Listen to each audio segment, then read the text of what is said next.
Okay, so this will be high energy, high impact, time for questions. I'll talk fast. People beside me will keep up. You can ask them what I said later. First thing, this is a really important piece for me. How many of you have ever made homemade French fries? What I've learned is that you should never do that. And I want to explain to you why. So I travel a lot. Last year was 278 days on the road. This year I will exceed that. Which means that I am only home for small increments. So if I'm going to win Father of the Year, I got to like really get my game on in like 1 and 2 day periods. So I got 3 small kids, 8, 5, and 2. So I figured, well, they're out on a play date. I will create like a McDonald's experience at home. So I've got the fries going on the stove and a pot of oil, and I'm out on my deck working with my grill, flipping burgers, because I know they're going to be home like within the next half hour or so. And the pot of oil is on fire. Now, historically, what has been very good at putting out fires? Water. Right? Historically, water is the go-to solution. Now, some of you made faces, but I want to do a little check-in with you. When a fire truck goes to the scene of a fire, they look for a fire hydrant. What is inside the fire hydrant? Water. The really big fire trucks, in the belly of the fire truck, bring their own supply of what? Water. You see where I was going with this? It wasn't like the dumbest idea ever. So I went to my sink where I have one of those hosey things. You know the hosey things? I love the hosey thing. I don't know what its technical term is, but the hosey thing is where it's at. And it was a perfect arc. 6.5 feet through the air, right into the middle of the pot of the burning oil fire. At which point the phoenix of fire erupted, and my entire kitchen was now on fire. So I'm not home enough to know where the fire extinguisher is, so thinking with my head, I rush next door to my retired neighbor, Mr. Bentley. Mr. Bentley is always home. He's one of those good retired neighbors. And I'm banging feverishly at his door, and he like shuffles to get there. And when he eventually gets there, he says, "Mr. Bentley, it's an emergency. Can I borrow your fire extinguisher?" At which point he asked me, I swear to God, what for? Because apparently fire extinguisher and emergency were not enough information for Mr. Bentley.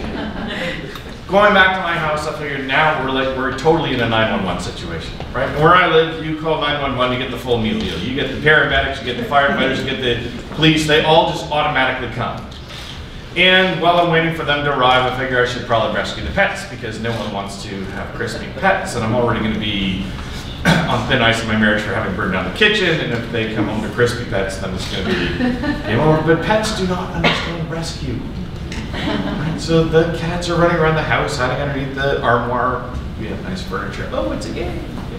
And then the firefighters come. So number one, they're all better looking than I am. I know that's hard to believe when you look at this Temple of Awesomeness, but it's true. They're all better looking than I am, and I heard them smirk. And they had the fire out in about 11 seconds. And then the police officer is taking my statement.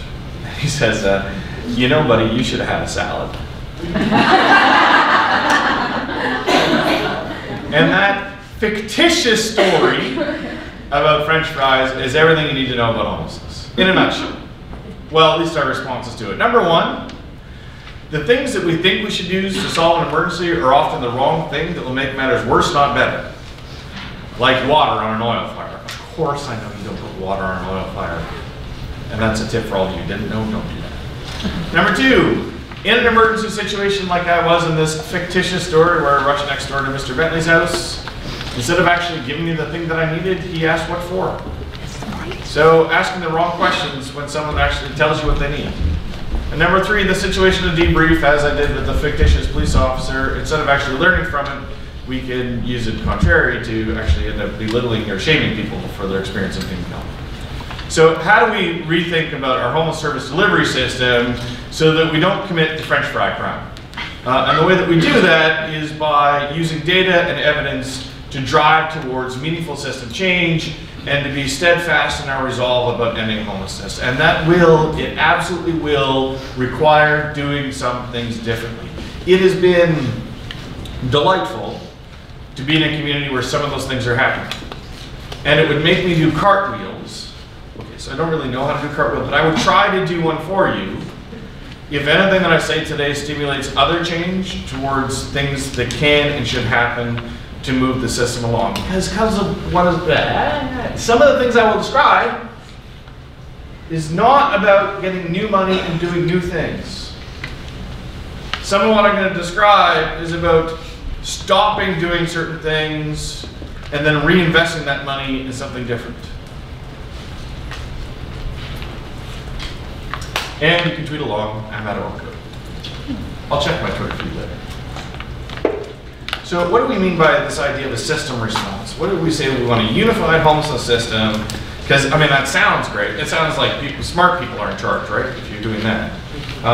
So let's break it down for you. And this is a triangle. That's the first thing. And there's a book that's been greatly impactful in my practice over the years. It's a remarkably dry academic book. I will tell you what it is anyway. Some of you will write it down. None of you will ever read it. But it's called Poverty's Bonds. A guy by the name of Patrick Berman.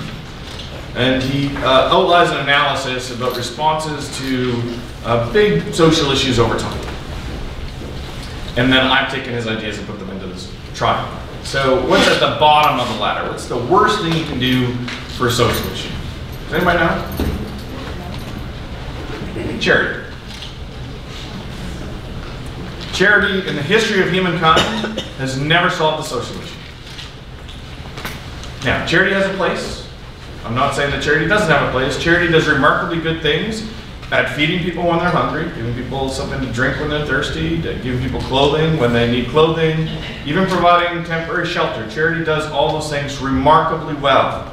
Charity is fantastic at meeting immediate needs, right? So you have, let's say, even a natural disaster event, a hurricane or a tornado, and people are devastated, lose their homes. Charity are often part of the first response to make sure people are going to still have things to eat and a place to stay that night, etc. And I'm not taking away from that, but it won't solve a problem. And we can point to all sorts of ways in which charitable responses, over time, in fact, have only made matters worse. Not because they intended to do so, but because we mistakenly thought that charity was a solution. So think about things like emergency shelters that continue to expand and expand and expand and expand, and you feel that you might need more and more and more shelters. That's because the charitable response of sheltering people didn't actually end their homelessness. It kept them alive tonight, that's great, but it didn't deal with the finite solution. Think about things like food banks, food pantries, meal programs, soup kitchens, those sorts of things. Has food insecurity gone up or down? Well, I'll bet you dollars to donuts it's gone up. That there's more people who need that service. Why? Because that doesn't actually solve the reason why people were hungry in the first place. You just end up with more hungry people. And so if you truly want to revolutionize and have a system response, you can't put your eggs in the basket of charity and think that charity is going to solve the problem. It won't, because it can't. Next up the ladder is something that it gets called bureaucratic responding. That's a nice title, isn't it? And perhaps when you're bureaucratic, you thought government, but the truth is there's lots of organizations that have bureaucratic responding, which is all about, I want you to jump through hoops. So let me give you an example of how this has worked in modern society. There's been talk, predominantly over the last couple of decades, around how things like dependency on things like welfare has gone down. Well, actually, I mean, aside from more recent statistics after the economic crash, it might have appeared in some instances it got down, but it only went down because less people were eligible for the benefit. So you might have had the same number, even more people who actually needed assistance, but the actual number of people getting benefits and entitlements went down because you made fewer people eligible. And that's a bureaucratic response. That's when we try to shape the way that people can have access to a system in order to rationalize our available resources and sometimes claim victories that aren't in fact victories. And I would say in the bare minimum that we need to reach is needs assessment level. Now, a needs assessment level is kind of unique because it's different than how a lot of programs are designed. So if you have a charitable response or a bureaucratic response, the system tells you as a service user what's available and how to use it. If you have a needs assessment response, you actually figure out, I know it's going to be revolutionary, ask people what they want, and then design the system to meet those needs, as opposed to offering services and asking people to fit within your square pegs or round holes. And if you have a needs assessment approach, it means that the organization of programs and projects within your system will be in a state of flux. You actually won't necessarily have the same programs and projects operating year after year after year after year after year, because needs will shift. Community development, what a lovely phrase that is. People like to talk about community development, but people don't do a really good job at first defining what community is and what the heck it is they're trying to develop. So you can actually have charitable models with a whole bunch of like middle and upper middle class do-gooders who are engaging with poor folks, who you call it community development. Well, there's really nothing about the community having a voice and how they're changing things. It's just like nice rich people running around doing things for them. That's not community development. And at the top of the ladder, or the triangle, is this idea of personal advocacy, which is, and then the Hearth Act is this backdrop upon which this whole thing happens in a system response. So annual funding is contingent upon certain things. One, the organization of services within a continuum of care function as a homeless service system. It says system right in there, rather than as a collection of funded projects, such that there's coordinated access and common assessment used throughout the system. So you have to get out of a mindset of, if I come to your program, you'll assess whether or not I meet your program, and say, you as a system have to assess me, and then get me right to the right program that is best designed to meet my needs. A fancy way of saying it's not about you. It's about the people that you serve. 2, increase competition for available funding, not an annual refunding or business as usual. So communities will no longer continue to get funded if they just keep rubber stamping and doing the same old, same old. We're asking communities to do different things.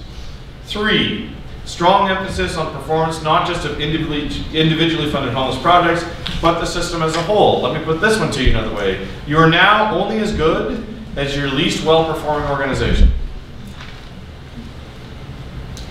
So I'm sure your project or program is awesome. I have no doubt about that at all in my mind. But you actually have to help everybody else become just as awesome as you are. Otherwise, you end up suffering on the whole later. It also means that when you're doing things like refunding, the wrong approach, because there will be cuts coming up in upcoming funding, is to say, let's all share the pain a little bit. That's the wrong approach. The right approach is, what is the worst performing part of our system, and let's just completely amputate that from what it is we're doing. Let's invest in change and spend on impact. Let's put our money on the things that are actually working, not just the things we've always done. And especially to track indicators. So the length of time individuals and families experience homelessness, and not just homelessness within your particular program or project, but in their entire duration of homelessness. You have someone who might be seen by an outreach project, who then moves into shelter, who then's living outside again, who then gets transitional housing, and all of those things are part of the same continuous length of homelessness, even though it might come across 4 different programs or 4 different organizations. 2, the extent to which individuals and families who leave homelessness subsequently return to homelessness, or sometimes called recidivism. So we want to know, not just if people get out of your programs, but when people get out of your programs, do they end up coming back? And if ever there's a stronger argument to work with a smaller group of people intensely, rather than a large group of people peripherally, this is it. Because you're trying to have long-term housing attachment so people don't come back into your system. This is a challenge. I mean, in my travels, the part of the fictitious story of the French fries is true. I did travel 278 days last year. So when we come up to, you know, some of my travels, I'll meet case managers around on the road who say, yeah, like, I love all your ideas, and I wish you could do them, but my caseload, I got like 78 people I'm trying to serve right now. I got like 41 people I'm trying to serve right now. And my piece back to them, and it pains them to hear, is you don't have a caseload. You have a list of names on a sheet of paper, and you're failing them all. Because you haven't prioritized who of all those people who need service really need your services, and you can't do the best job you possibly can, and I'll bet that the squeaky wheel of the most vocal personal advocate is getting all of your time and attention.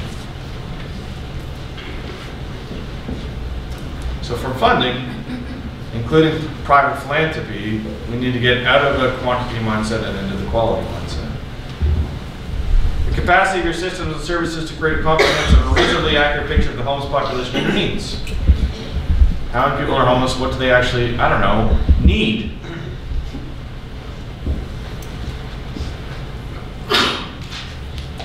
The reduction in the overall number of individuals in homelessness experiencing homelessness, so the number of people based upon compared to a baseline. So there's the overall number is going down over time. Want to look at the growth of jobs and income for people experiencing homelessness, which doesn't mean that everybody who's homeless gets a job and income. It means when they move into housing, do they access jobs and income over time? You do not, I want to stress, do not, let me say that one more time, do not have to have an income to move into housing. The reduction in the number of people who experience homelessness for the first time, which means you should probably be investing in the front end of your system to divert as many people back to natural supports as possible. So if you think about a service delivery system, maybe historically you've thought about it as a safety net. You've heard that idea? Yes? No? Change that. Safety trampoline. Bounce people back up. Don't hold them in. And so diversion is the first step in the trampoline. How do we bounce people back to their natural supports? And how do we pull this off? Well, it's equal parts leadership and equal parts management. You can't paint the picture of the thing that you want to see. You can't go about ending homelessness if your leadership within your community is saying, rah, rah, rah, here's the thing we're going to do about ending homelessness, and all the managers and directors and frontline staff and organizations are like, yeah, not so much. Or, I love this idea about ending homelessness. I really have no idea how to do that. No one's taught me how to do that. That's different than the things I've been doing for the last 20 years of my career. I'm not saying I'm opposed to it, but I'm going to be really good at doing the wrong thing until you teach me how to do the right thing. Or you'll sometimes have, on the management side of things, the operations side of things, yes, we're in, let's do it, and you have leaders who say, whoa, whoa, whoa, whoa, whoa, whoa, whoa, whoa, right? Our funders are going to be ticked off if they just like learn about the people that we're housing, or no, we're not housing that group, or yes, I know sobriety isn't a precondition for housing, but our organization, we are continuing to only serve people who are sober. Well, one of the telltale requirements of a housing first system, if you're going to put an emphasis on ending homelessness, is that you have to strongly embrace harm reduction. Not harm enabling, but harm reduction, which means that sobriety is not a precondition for housing success. And we have to come to a better understanding of the experience of homelessness, because lots of you will have hundreds of anecdotes and experiences from your practice, so will the general public, but let's kind of think about the critical questions that will go through the mind of someone. First one happens, will friends or family help me out? Yes or no? And you probably don't hear of most people where friends or family did help them out. So there's a whole universe of people that you know nothing about because they never interact with your organizations, they don't show up in your point in time count because they had a destabilizing adverse housing effect and their friends or family did help them out. Yay, family and friends. Keep up the good work. 2, if friends and family won't help me out, where can I stay tonight? For some people that'll be shelter, for some people that'll be their car, for some people it'll be making new friends, maybe not healthy friends. Right? If I can exchange sex for money, for example, I might do that. If I can exchange drugs for money, I might do that. And what about tomorrow? Now, if you operate as an emergency system, then you're crisis driven, it is just about tonight, it has nothing to do with tomorrow. Meanwhile, the person who's experiencing it is probably just as freaked out about today or tomorrow as they are today. Unless they see the end in sight. So the experience of that person and the questions that are going through their mind, there's a bit of self-shaming and analysis. How did this happen? So if we don't appreciate the question of the how did this happen, we're not going to unravel the mystery that will lead them to getting housed again. Where am I going to get money? This is an excellent question because money does in fact make the world go round. Okay, well it actually is important for housing, if nothing else. What will my family think? So you'll find a whole group of people who are ashamed and they're not telling other people within their natural supports even. because they're worried about what their family will think. How long will this last? Because they don't have a crystal ball to know how long it's going to last. They will start to wonder, why did this happen to me? So not just why did this happen, but me specifically in this instance at this point in time. What weird cosmic event resulted in this? Why did blank reason need to happen? Doesn't matter what the reason is. We all have different reasons why we wonder stuff happens in our life, and I mean, life just happens. Well, who would want to help a person like me? A bit of the self-loathing. And the bigger question, what now? It's all just a free-for-all running inventory of questions that are going through the minds of the people that you're serving. And where are we in that discussion? We are about intake forms. Come in, let me take loads of information that I will do nothing with ever. Right? That's how we function. We're not focused on how do I get you housed and reattached to the family and friends and the rest of society as quickly as possible. And part of the reason why we have difficulties is because how we've traditionally designed homeless service delivery systems. Well, I'm going to make some commentary on it. We start with this idea of outreach, that we have to find people who need our services. And sometimes outreach is really in-reach. Right? So we'll go into other facilities and find people. Sometimes outreach really is like street outreach. We're going to other locations, but some of the theory goes that some people would never know about our services or be resisting using our services unless we outreach to them. So it's kind of like if you were operating a business and you couldn't get customers to come to your store, how would you go out and find the customers who would want to come to your store or visit your website?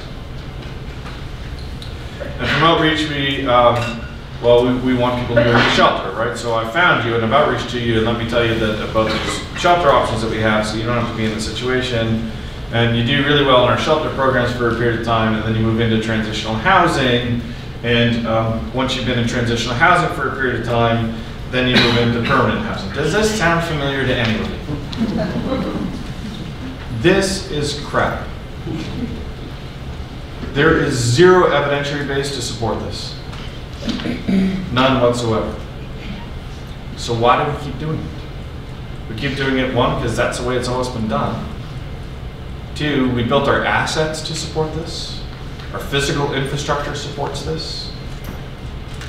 And there's some do-gooding that happens from a charitable model along the way. And because it started with a really good idea that got reinforced, and it has to be the same across the board. Right? There's no variations in types of diversion. If we can have any place for you to go other than here, we want you there if it's safe and appropriate for you to be there. And only when we can't divert do people get shelter access. That doesn't mean that the person's failed or anything. It just means that shelters are only now being used for people where there really was no other option. That's a good thing. Unless you find that you have way more beds than you know what to do with, in which case that's a really bad thing. Because obviously people would want you to fill up your bed. But I'm still saying you can keep people out, keep them out. Then you're going to leave them alone. I don't mean like never talk to them. I mean, all you're going to do is encourage them to find housing, encourage them to find housing, encourage them to find housing. You're not going to case manage them or case advocate them or do anything complex with them. You're just going to encourage them to end their own homelessness because most people can and should if given the opportunity to. And then, and only then, when they can't get themselves out, do you triage their needs. And triage this pre-screen, which looks for the presence of issues, and it will tell you, should I be doing a full assessment on this person? And if you do a full assessment, then you'll be able to determine acuity. And if you understand acuity, you'll know which housing intervention is going to be best. Is this someone who needs a lot of support? Is this someone who needs some moderate supports? Is this someone who needs really no supports to get out of housing? And then amongst all those people who need those supports, I should be able to prioritize based upon depth of acuity, not on how long they've been waiting.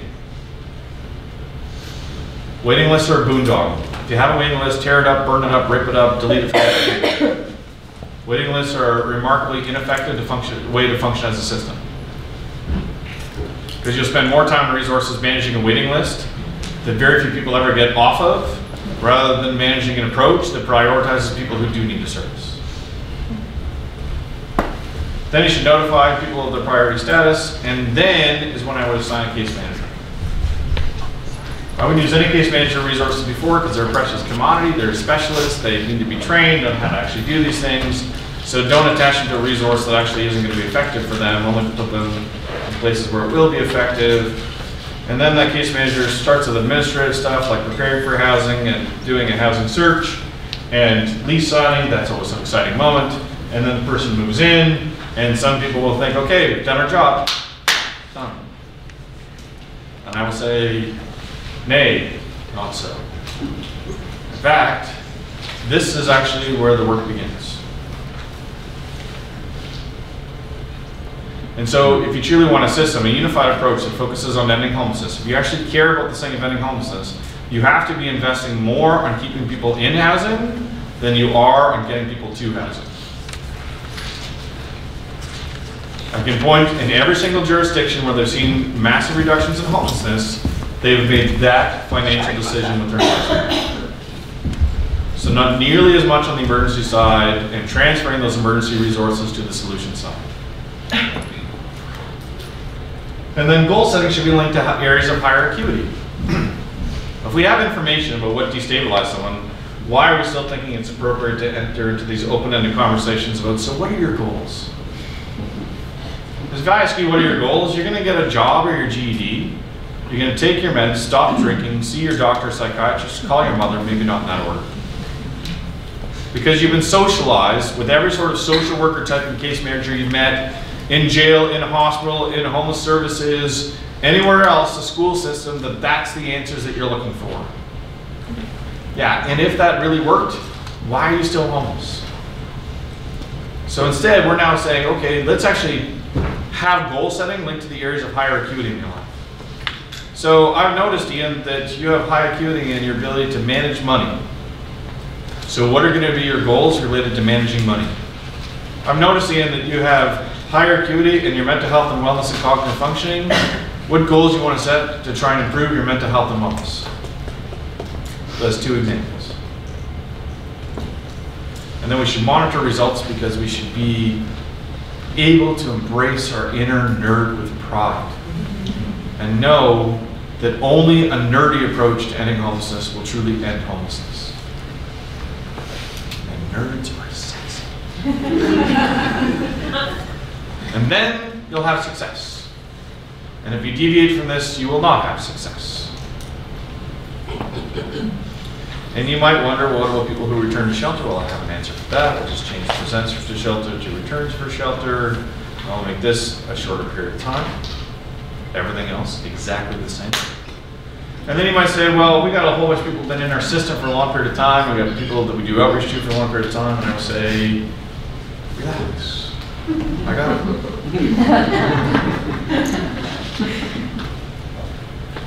Start there. Every other part of the process is exactly the same.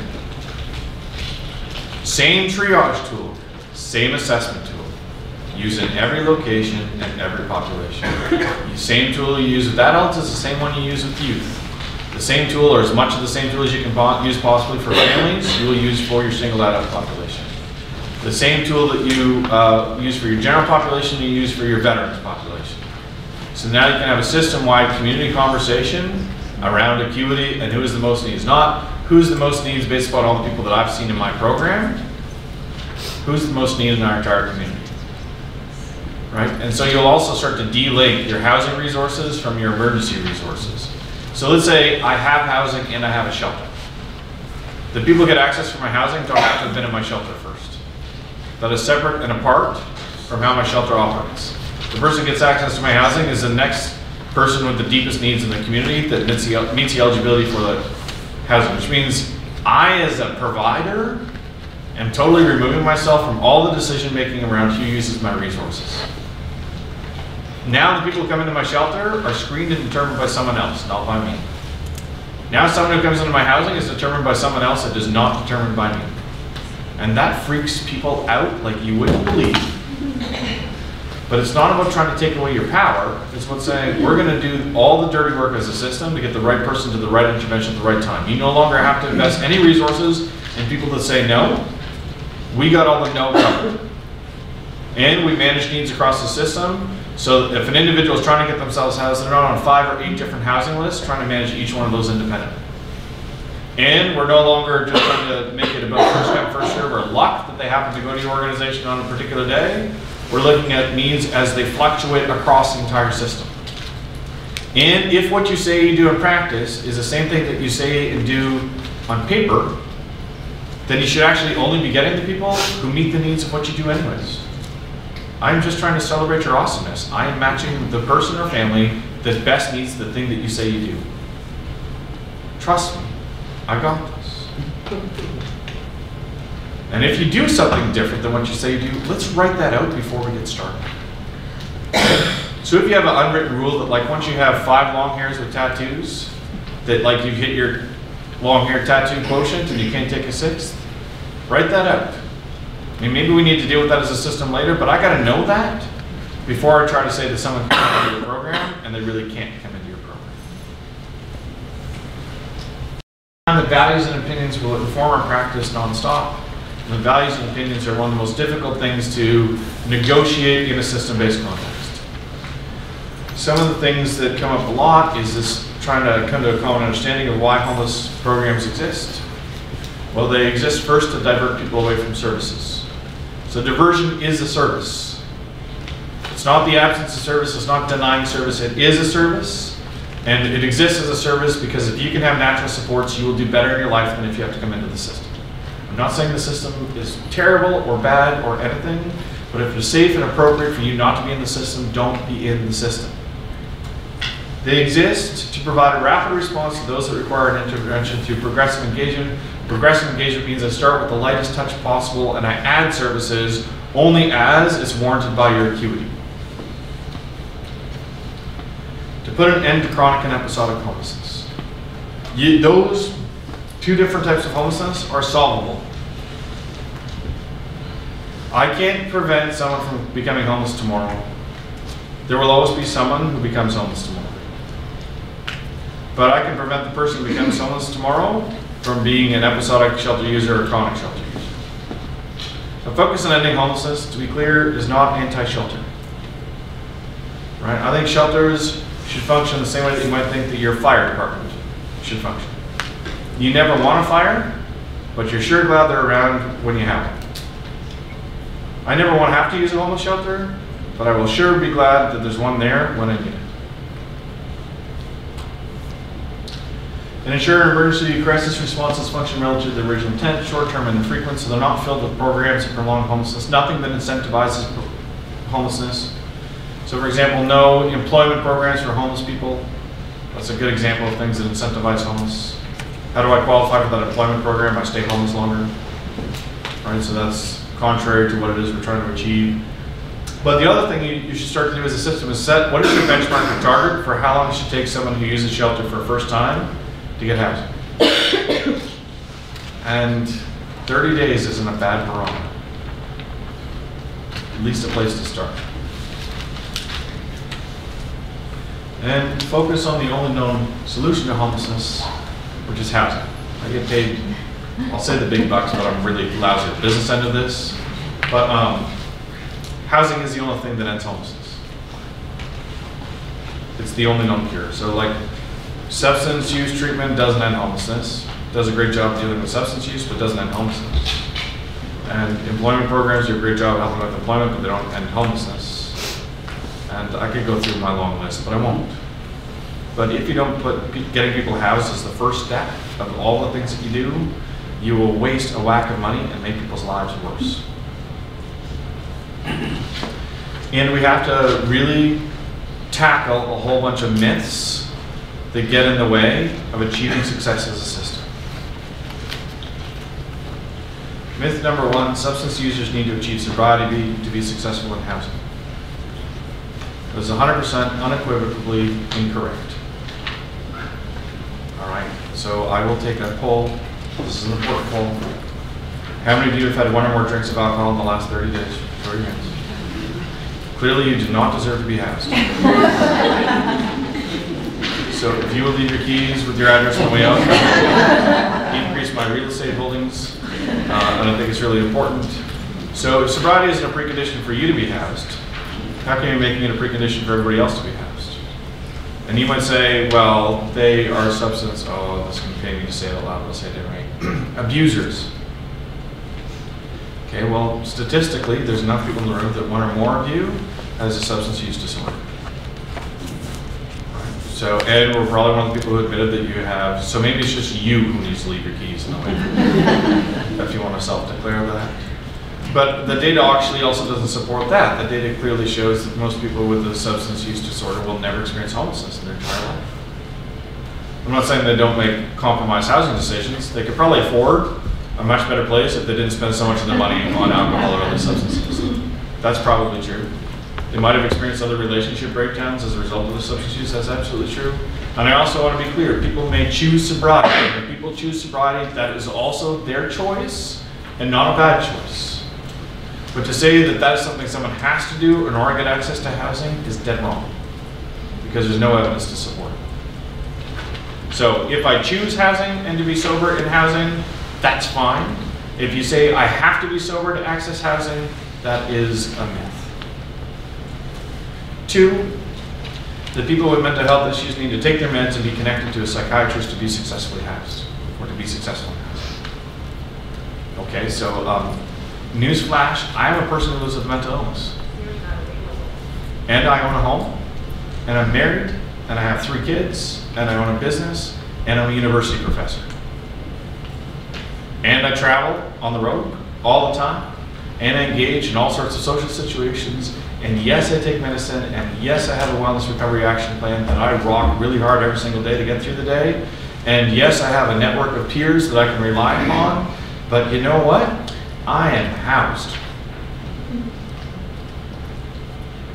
So by everything that I just demonstrated, and I'm not going to tell you my diagnosis because it's none of your damn business, but you can play guess my diagnosis at the end, because that's usually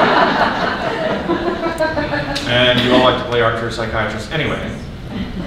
But unless you're willing to say that I have to be homeless or can only live in a certain type of housing, which I would argue just upon my own anecdotal experience is not true, then you're going to be making all sorts of pathways or decision points for other people's housing that you're working with that is also incorrect. 3, transitional housing helps people prepare for long-term housing success. That is, just to reiterate, a myth. It is a huge, colossal myth. So how are people tackling this myth in communities for those who have the assets? Well, there's some communities that are changing their transitional housing programs to permanent supportive housing programs and going through all the bureaucracy that's required to do that. Some transitional housing programs are coming to an end and they're reinvesting the resources in rapid housing programs. Some transitional housing assets are going through all the bureaucratic means of selling the asset and then taking the money and reprofiling that into other housing programs.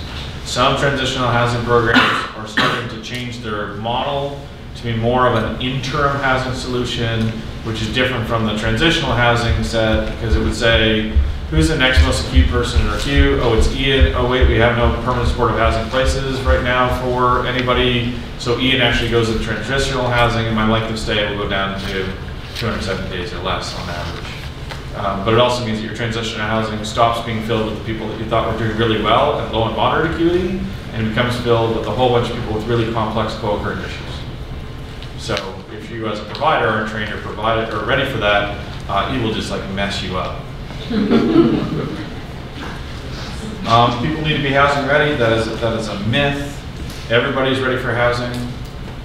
They may not be ready for your housing, but they're housing ready. What about chronically homeless people choose to be homeless? Have you heard this myth before? Mm-hmm. There's some people out there that really like being homeless. Yeah. Yeah, so that's also not true.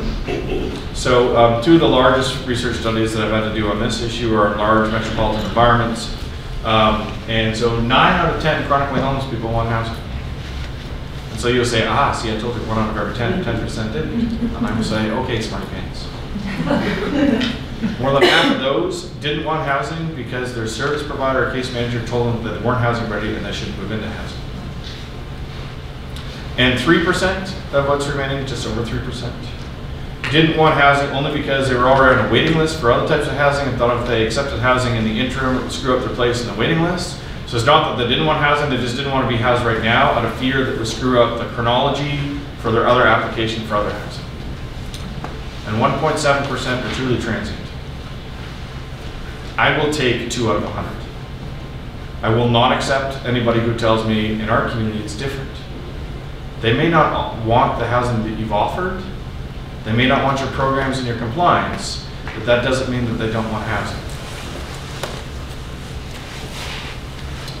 The people need to hit rock bottom before they're ready to make important life changes. Have you heard this one? Mm-hmm. Excellent. Can someone give me a clinical definition of rock bottom? There isn't one. So this feeling that people have to get worse and worse and worse before they're ready to make change for the better is a fallacy. Regardless of where people are at in the change cycle, we can reinforce positive change. And it's also a myth to think that shelters need a lot of programming to prepare people for success in housing. It's simply not true. Shelters will do best if they're short-term, infrequent models that help people get out of shelter as quickly as possible and into housing. These are myths. I'll let you take a picture now.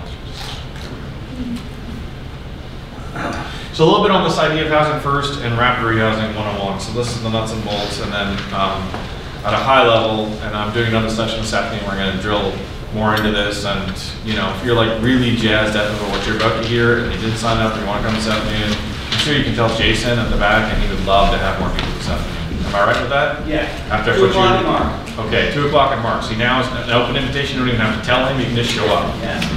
Right. Please, he even said. So housing first. Well, first of all, as a philosophy, it's a belief that homeless individuals should be assisted in accessing housing as quickly as possible with supports delivered in community.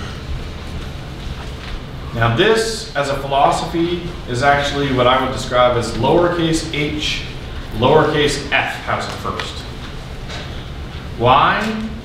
Because the intervention is the capital H, capital F, and the intervention that is called housing first means that you have to deliver supports through assertive community treatment or intensive case management, intentionally working with those who have the most acute needs first.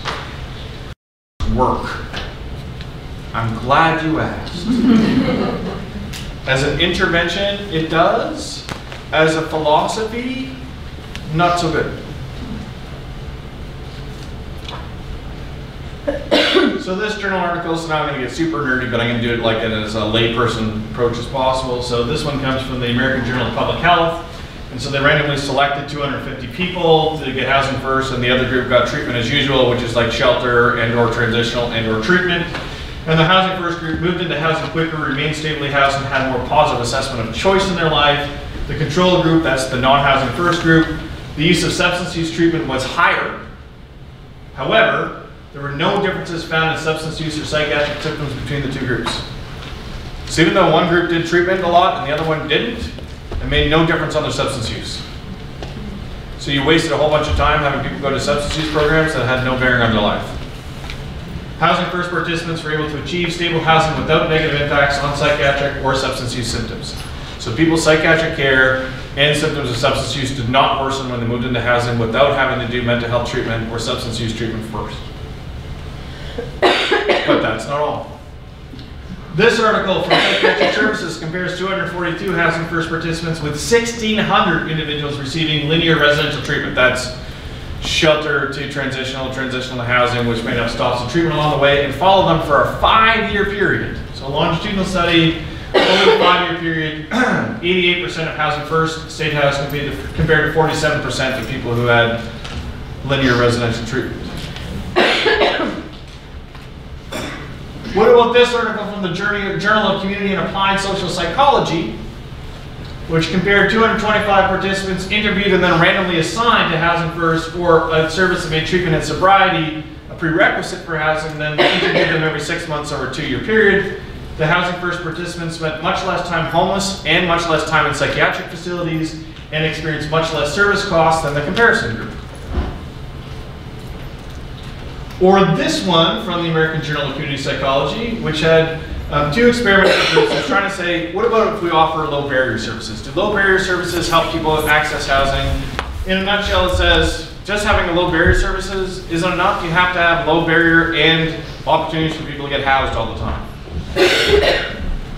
And then there's this one. Oh, that's a little program I used to run. Only 5% of the people were unhappy with their housing. Only 2% reported that their life had gotten worse since moving into housing. 8 quality of life indicators monitored, and improvements in every single one of those quality of life indicators. 49% decrease in alcohol use, with 17% stopping using alcohol altogether. 74% decrease in drug use, with 33% quitting altogether. And crack cocaine was the dominant drug of choice for this population. So if you know anything about crack cocaine, it's a pretty remarkable achievement. That's without any requirements of stopping using or going to programming, by the way, folks. 28% decrease in using health clinics, 40% decrease in using emergency rooms, 25% decrease in hospital use, 38% decrease in ambulance use, 50% increase in substance use treatment after people were housed, 20% increase in use of mental health services, 62% decrease in detox use. So we saved lots of money. But we also decreased homelessness by 51% in the streets in 3 years.